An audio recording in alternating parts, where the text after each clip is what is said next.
fise akabazo kamwe. Umugwi w'igihugu ujejwe agateka kazira muntu CNDH hamwe n'umuvugizi mu vyo bujejwe harimwo umutekano baherutse kwemeza ko hari abantu bahohotewe mu rwego rw'iperereza, bikavugwa yuko hariho n'umwe yahavuye ashengera. Nyakubahwa nyenishubahira umukuru w'igihugu, urwego rw'iperereza rutwagwa mu biro vy'umukuru w'igihugu. Ivyo vyabaye mu rwego rw'iperereza mwavyakiriye gute mu bivuga kwiki? Abahohotewe mu rwego rw'iperereza ni icaha murabizi, kandi rero nagenda abwire ujya muntu yabigize ntiyari no ku kazi. Hariho abantu je mvuga mu migwe ibiri, hariho abantu baba bafise inzigo baja gukora mu mabanga y'igihugu bafise inzigo akavuga ati ujya ndatombo yarafashwe mbe nta kuntu no baca mu ryahumye abategetsi. Hariho muhara mwumva abapolisi usanga yapfunze nk'umuntu kuri weekend akamurekura ku wa mbere kandi ari umupolisi, tukama turiko turasiganwa tubahiga. Urumva hariho abarundi bagifisa agakoko mu mutima.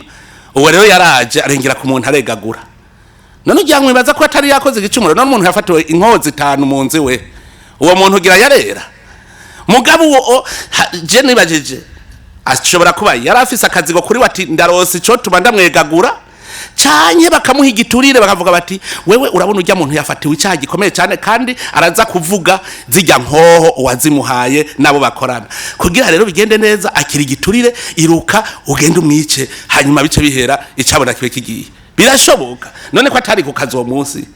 Rero urongozi bw'igihugu urumva baciye bamufata aje imbere y'ubutungane, twese twarababajwe n'urupfu rw'uwo muntu, kuko nabwiye naho umuntu aba yakoze ikibi aguma ari umuntu, nico gituma afatwa runtu.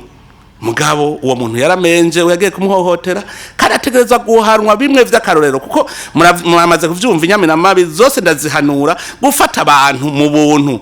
Ntituzokwihanganira na rimwe umuntu azohohotera umuntu uwo ari we wese, naho umuntu aba yakoze ikibi. Ubutungane bukora neza mu butungane nyene, umuntu agateka kiwe kaguma kubahirizwa.